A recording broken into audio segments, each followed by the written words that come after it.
HRN listeners. As we celebrate our 15th year, we are deepening our commitment to giving voice to the next generation of food systems storytellers, and we need your help.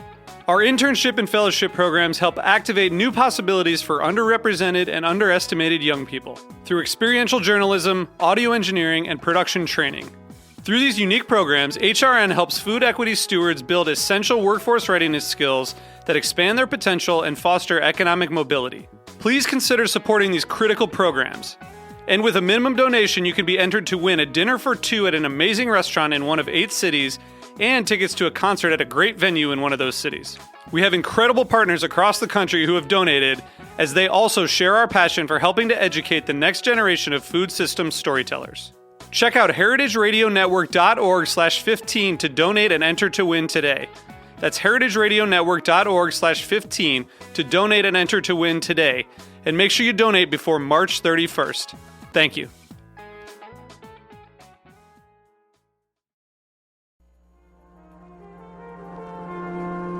Broadcasting live from Roberta's in Bushwick, Brooklyn, you're listening to heritageradionetwork.com.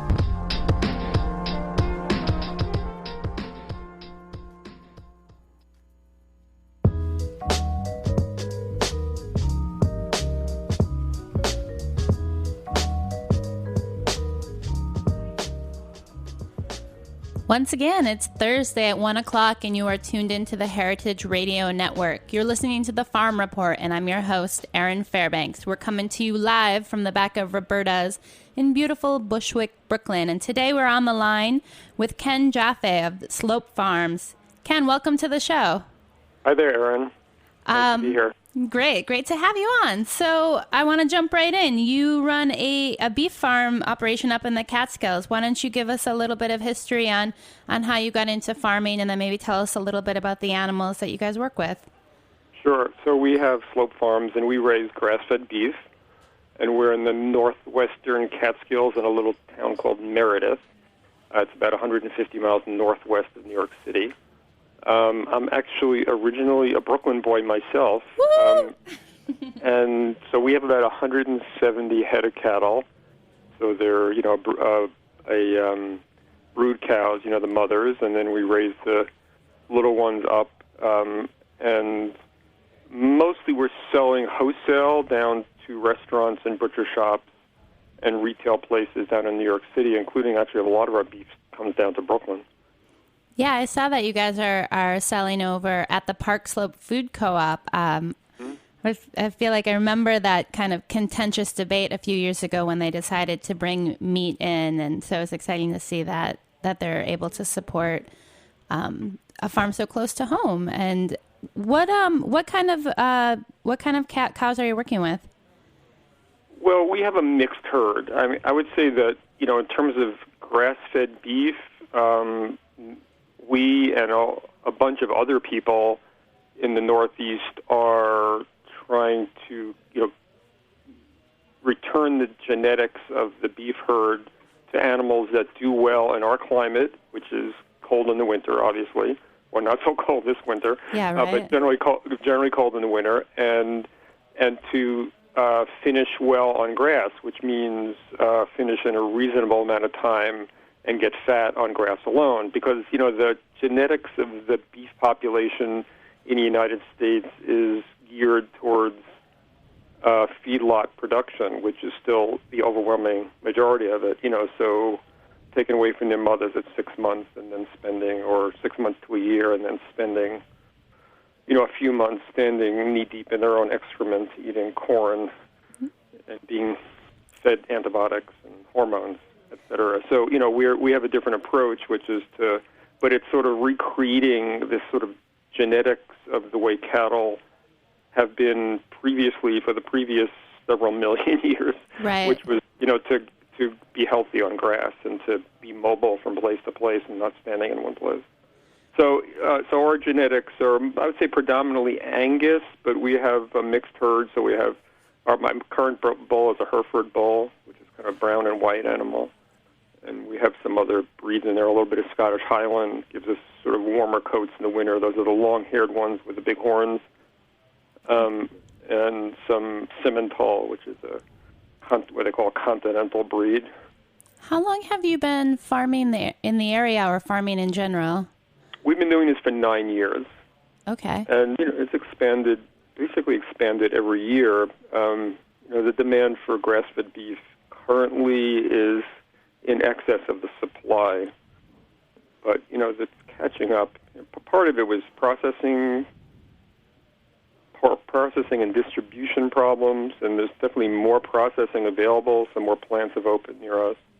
And the distribution is getting, I wouldn't say easy, but a little bit more set up, so it's possible to get the meat down to the city, which is really where the market is. I mean, our whole county, which takes you like 2 hours to drive across, is 46,000 people. Okay, wow. Which is like half the people that lived in my neighborhood in Brooklyn. Yeah, I feel like that's so crazy sometimes. I feel like I'm walking by buildings that have more people in them than my entire hometown, which was about, 3,000 people. So I definitely get that, the scale and the density. And I mean, I think that's one of the things that makes us really lucky here in New York State is to have these really amazing kind of metropolis that needs to be fed, essentially. So why beef? I mean, how did you guys decide that was going to be the farming of choice for you? Well, the region that we're in and much of New York State used to be dairy production, and the number of dairy farms has shrunk to a small fraction of what it was. So there actually is an immense amount of grassland up here, which is extremely productive. The amount of water we get is amazing compared to much of the rest of the country. So, at least where we are especially, even further out west in New York, that's really the best thing to grow here is grass. And the natural ecosystem is a combination of grazing animals, ruminants, animals that can eat grass, and grass production. So really it was looking around and thinking about what was going to replace dairy. And, because we were drawn into this, actually what led me into this, I was actually studying public health at Columbia, believe it or not. And I got very interested in the relationship between how we feed animals and human nutrition, and the different nutritional value and the different fat properties of animals that are fed grass and finished on grass versus animals that are fed corn, and the healthier profile. And that sort of got me into thinking about grass-fed beef in general, and then I started to sort of think of it as sort of an economic development tool for much of upstate New York, which is struggling in part because of the loss of the farming economy from dairy. So it sort of, for me, it was a kind of the intersection of really delicious foods, human nutrition, farmland preservation, and economic development, where those things overlap. And so can you just talk a little bit, too, about more systematically, like, why is it that dairy production wouldn't work, but beef production would work? I mean, both obviously are dealing with cows. Both need access to pasture on some extent. But why do you think that? What do you think are some of the main systematic reasons that one is kind of declining and one is increasing? Yeah, well, I would say in the region where there are in further western part of New York, there are some dairy farms that are thriving. They have very large farms. They'll have 1,000 to 5,000 milking cows, and they are generally on land that's flatter because in addition to feeding the animals grass, they're also feeding them grain. So they're on soils that are better for grain production. They're flatter, so it's much more conducive to using large machines safely and efficiently, and also not destroying the equipment in the process. Where we are, it's very hilly and very rocky, and the soil is really not so good for growing row crops like grains, like corn or soybeans. And also, it's hilly enough that you plow these hills, and then 2 years later, the soil is down in the Delaware River, or in where we are, actually goes into the Chesapeake Bay, believe it or not, because we're on the Susquehanna watershed. So there's a lot in the hillier areas, like where we are. There are a lot of the smaller hill farms just could not compete economically against the larger scale farms for milk. And also the milk prices are set elsewhere. It's kind of an arcane system, which is arcane and opaque, and it's just really, really hard to make it work financially. I mean, it's interesting because there is actually now more of a demand for regional meat or regional produced beef or other meat products, but the regional thing for dairy hasn't quite happened the same way, for reasons that I'm not entirely clear on.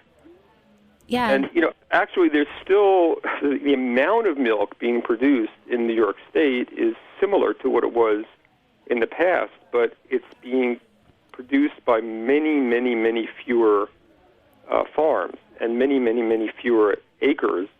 The animals are generally kept in confinement. Most of them, they're not even grazing. So there used to be lots of small farms, 30 to 300 acres, say, a few cows to 100 cows, but that's sort of almost a thing of the past now. So it's sort of get big or get out. Right.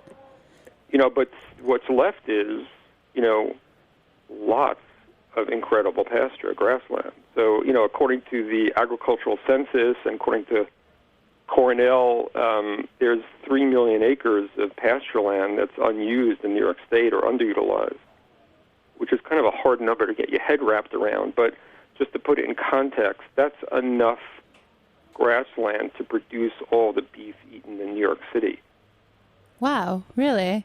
That's without feedlots, without the Midwest, without hormones, without antibiotics, for grass-based production. Now, realistically, all 3 million acres is not going to be put into production of beef, but it just gives you a sense of the scale of the resource. Sure. And, I definitely land, it seems, is really one of the biggest, resources that we have in New York State, but something that is at the same time really kind of under constant threat, especially, in areas close to the city. There's a lot of development pressure. And, we on the show here had last week some producers from the Catskills, and we'll have a few more on. And I wonder if you could just talk a bit. You've touched on some of the issues, but what about the Catskills region is unique with regards to, beef production, but also just farming in general? Do you have things that set you apart from other parts of the country or the state, or things that you're like, we really are happy with these things, but kind of, are suffering in these other areas? Anything that kind of jumps out to you? Well, the Catskills, I would say what it's known for traditionally has been, there's a lot of maple production here, maple sugar, so that's one of the items. It was traditionally a dairy area, and it's not so, it's really over the past 40 years that there's been a gradual decline. So, what it has as a competitive advantage is lots of water, lots of rainfall, which is very conducive towards grasslands, which are, what you need for grazing animals. And it has, it's cool in the summertime. I talked recently to folks down in South Carolina, and down there, it's too hot for the animals. They have, it's almost too hot for the animals to graze in the summertime. So they're not really gaining any weight in the summer. Up here, we have incredible, and compared to out west, where there's more animals on rangeland, they need anywhere between 30 and 50 acres for one head of cattle. We can have one cattle on 1 acre. That's how much more productive the grassland is here. Oh, wow. Wow. So we have, and also we're close to the market. We have a very large market in New York City, and, farming in our region in the Catskills was always really, quote, an export market to New York City. The economic development in this area from an agricultural point of view or lumber point of view was always towards producing to New York City. I mean, in fact, outside my window is a little tiny road, which is called the Catskill Turnpike, which was built in 1803, which was actually built as a toll road to get agricultural products down to New York. It went from the western Catskills and actually all the way out to Ithaca at one point, and it went to the Hudson River. So people were able to walk their animals towards the river and then ship them down on barges to the city. It was 1803. Wow. Transportation looks a little bit different today, but I was wondering... Yeah, I wish it was... I mean, sometimes I joke it's easier to put a man on the moon than to get beef down to New York City, but it's getting better. Good. Well, we're going to take a break in just a minute here, but before we do, I wondered if you can just take us briefly through, just so we get a sense of time for beef cows. You know, what's the gestation period? How long does it take for them to come up to a slaughter weight? And then for, the mothers or, the animals that aren't going to be going to market on a regular basis, like what their lifespan looks like. Sure. So the gestation is 9 months, like people. And then from birth to when we have a steer that's ready to go to market, it averages about 2 years. Some of them 18 months, some as far out as like 30 or 30 plus months. So, so from a breeding point of view, we make a decision about breeding, and then it's really almost 3 years later that we know what the finished product is like. So it's you can see sort of the dilemma of sort of working on the genetics of it. Yeah, you're not turning around quickly. Yeah. So we will what we call finish, meaning get the fat and send them to market, both males and females. Males would be steers, and females would be heifers, and some of the heifers go back into the cow herd, to reproduce. And I guess if you're going to be a cow, it's probably better to be a female because they stay in the herd a lot longer and have longer lives. They can stay there for, 14, 15, 16 years even. And the guys are generally end up on somebody's plate in 2 years, unless they're the bull, which, there's very few that are selected to be breeding as male. Well, there's that adage, like being a male on the farm is good work if you can get it, right?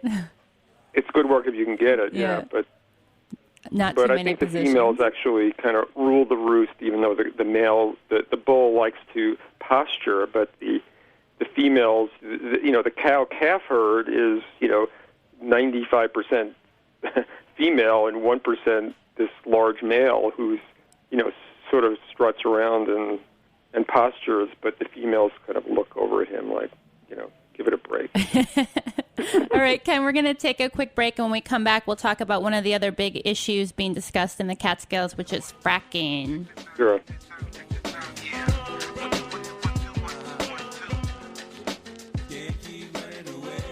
This program has been sponsored by the Hearst Ranch. At Hearst Ranch, ranch manager Cliff Garrison describes their philosophy. Raising cattle on grass is both an ancient practice and one that is standard in much of the modern world. Sometimes the old ways are the right ways. We believe that our methodology is the right one for us. For more information on their premium grass-fed beef, visit HearstRanch.com.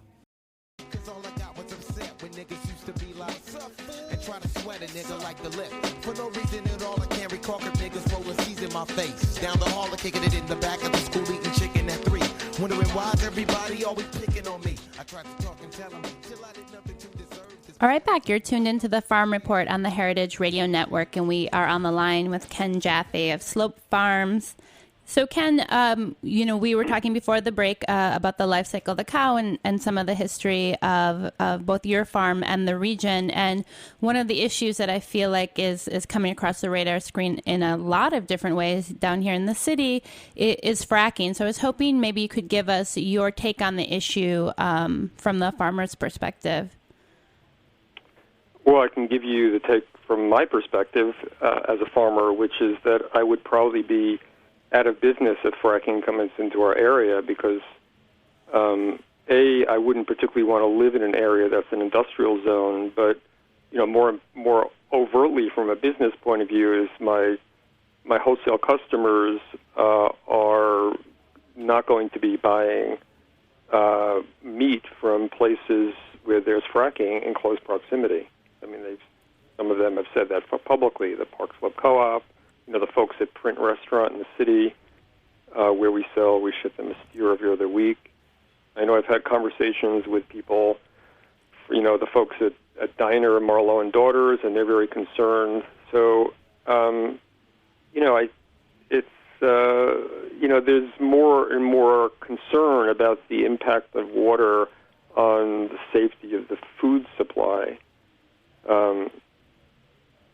because the fracking chemicals are toxic, and there's problems from a human point of view, but livestock are generally drinking from surface water. A lot of us drink from wells up here, like we do, but our animals are sometimes drinking from surface water, which is that run off from ponds or streams that run into ponds, and the frequency of surface spills of fracking chemicals is much more frequent than groundwater contamination. So you're handling tens of millions of gallons of toxic fluid at each well pad, which is going to be one every square mile. I mean, where we're sitting here, we would probably be able to see 4 well pads at higher elevations than where our cattle are if there was fracking. And so if there's a spill, it goes downhill and it gets towards the water supply, and that can get incorporated into the meat or the milk products. So that's the hesitancy with your current customer base, is they feel like essentially your product would become a contaminated meat. Or there's risk of that, and they don't really know whether it is or not, and there's no system in place to really determine whether there are problems. And I mean, certainly there's now starting to be some concern at this on the federal level. The head of the CDC Office, Census Disease Control, Environmental Health Office, said we need to do more research on the exposure of humans to toxins from food products. This is a letter that he wrote, within the past 3 or 4 weeks. So, and there's just a big study published by 2 researchers out of Cornell of incidences involving livestock where there were, mass deaths and stillbirths and a whole catalog of kind of gruesome problems related to fracking or associated with fracking. There's really been no systematic study of this yet on a governmental level or even funding of research on it. They were just able to catalog all these case reports, but it's, very disturbing. And where we in New York, there is no hydrofracking yet, so we're not really impacted by this. But obviously, there's a lot of deliberation of it, and we're very concerned. That it's said that it's good for farmers, but my sense is that it's not good for farmers, and for the fastest growing segment of farming in New York State is the sustainable agriculture realm, which is growing rapidly, and that's at risk, and it sort of cascades across, because we have the processor who's dependent on us, and the truckers, and the guy who makes the hay. So, if we're out of business, then, all those people are going to have problems. So, the idea of this being a boon in terms of jobs, they really haven't systematically looked at the negative impact on jobs that will be lost.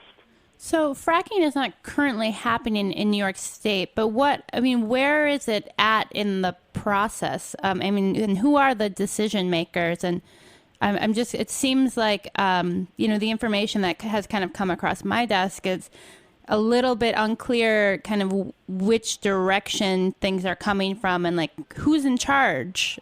If I'm assuming someone's in charge, right? Is it us? I'm sorry? Is it us? Well, ostensibly, ultimately, at the moment, Governor Cuomo is in charge, but he sort of has ostensibly the task has been delegated to the Department of Environmental Conservation in New York State. So they published this, set of rules that would govern fracking, and then they asked for a comment period. They just got something like 61,000 comments, which was about 5 times as many or more than they've gotten on anything. And my sense is that the overwhelming majority of those were opposed. So there is, growing concern because of, recent reports out of the EPA of contamination of drinking water aquifers in Wyoming and in Ohio, and big fines of drillers for contaminating drinking water in Pennsylvania. Emergency orders filed in Texas for benzene in the drinking water filed by the EPA. So there's been kind of the last year, there's been a flurry of bad incidences that, are this, of course, after we're being told that there was no risk to water at all, and now basically every piece of news you get is a problem. So, but in terms of where the regulatory, it's at the moment the regulatory decision making is at the state level. I mean, at the local level, it's interesting because local towns are claiming the right to regulate this or to at least ban it, using land use law that's enshrined in the New York State Constitution. So that's being fought out at the court level. Lou? Yeah, I'm here. No, I heard some beeping here. Oh, sorry. So, that's another thing that's going to play out. Will the court say that towns can ban it? Our town, which is a rural farming community, there was a survey done recently, and 80% of the people wanted to ban hydrofracking and want the town to ban hydrofracking. So, if it's permitted, the town will almost certainly ban it in our town. But, so it's the reason it's confusing is because it's confusing at the moment. But the ball is in the state government's court, both on the executive level, at Cuomo's level, and in the court. And are there resources that you would suggest for people who want to engage more on this issue, either just kind of, something where they've aggregated some of the different findings or different occurrences that people can kind of take a look at a website or a report and get a sense of the issue? Right, let me give you one second.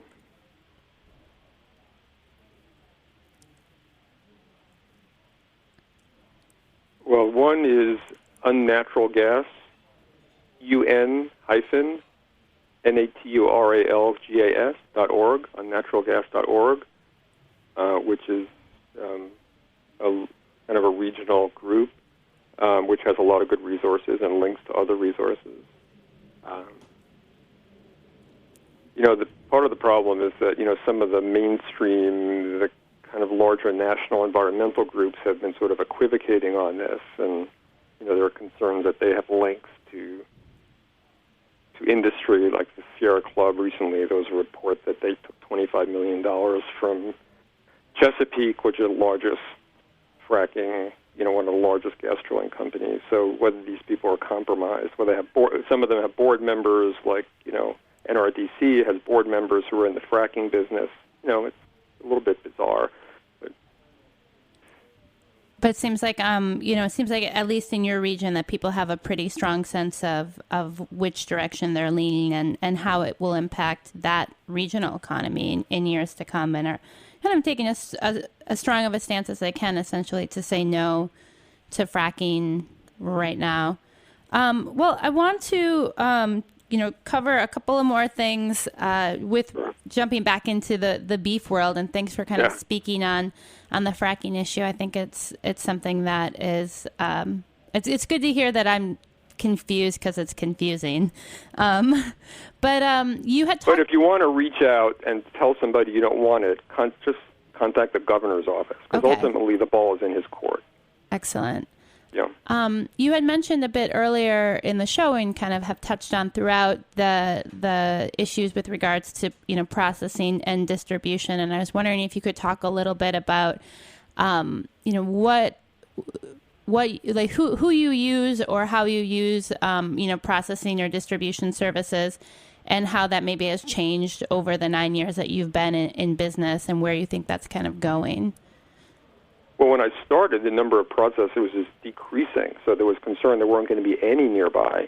And in the past 18 months, actually 3 USDA inspected processors have opened up within about an hour 15 minutes of me. Now, that's not true all across New York State, but that's true sort of this, western Catskill into central New York area.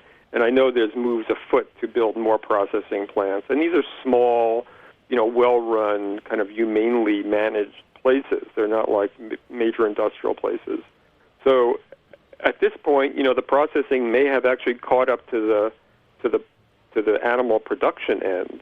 But, that will be probably temporary. But it's actually freed things up so farmers can expand their herds. Before it was like, well, I can't really put more animals in the pasture because I don't have any way of getting them to market. So that's evolving. And I think there's been, pressure even from urban people on this. Somehow the idea of processing that kind of bricks and mortar question is something for easier to get their heads wrapped around. And there's been some support from government. So I feel at least moderately optimistic on the processing end. The distribution actually has become better also. I use a group called Regional Access mostly, and they're in the city every week and bring our meat down to to Manhattan and to Brooklyn, to Marlowe and Daughters and Green Grape and the Co-op in Park Slope and other places. A new place in Astoria, Butcher Bar just opened, so they're going there. So they're really critical for us to be able to get our meat to market. Because the alternative would be what? You having to purchase a truck with a refrigeration unit and bring it down yourself. Yeah, and, at this point, maybe we could do that because our scale is enough, but certainly most people can't do that because they don't have the scale of production to pay for a truck to go down every week. And I'm not particularly interested in being in that business. What Regional is, they're bringing lots of products down for lots of people from upstate and out to the Finger Lakes, and they're bringing them down to Manhattan, and then they're bringing stuff back up, that comes into New York City that people want upstate, so the truck is full in both directions. Wow, that's great. I didn't know that. Yeah, so driving around with empty trucks is not a good idea. So we are at the end of our time slot here, but if people want to, I know you mentioned several places here in the city where they can find your product, and they want to kind of learn more about your farm, where else can they reach out to you? Well, you can go to my website, Slope Farms, one word, plural, .com. So it talks about the farm and tells it where our products are being sold. And we actually do ship down to people in New York City, but you got to buy in bulk, which is going to be either a quarter or a half or a whole steer, which is certainly something. That's a commitment, a delicious commitment, or something to share. We do ship some down to New York, but mostly we're not too many. Most people in New York don't have freezers, or freezers that are big enough. Sure. But if you do, sign up. Check them out. That's www.slopefarms.com. Ken, thank you so much for sharing your insights on the show today. It was great to have you. Okay, thanks. It was fun. Great. No farm report next week. We will be heading down to the Florida Keys to celebrate the marriage of Patrick Martins. But if you don't have plans, you should definitely sign up for the No Farm, No Food rally that's happening next Wednesday up in Albany. You can find out more at www.farmland.org, and we'll see you in 2 weeks.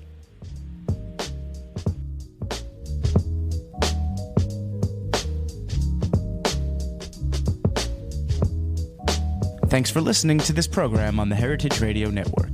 You can find all of our archived programs on heritageradionetwork.com, as well as a schedule of upcoming live shows. You can also podcast all of our programs on iTunes by searching Heritage Radio Network in the iTunes Store. You can find us on Facebook and follow us on Twitter for up-to-date news and information. Thanks for listening.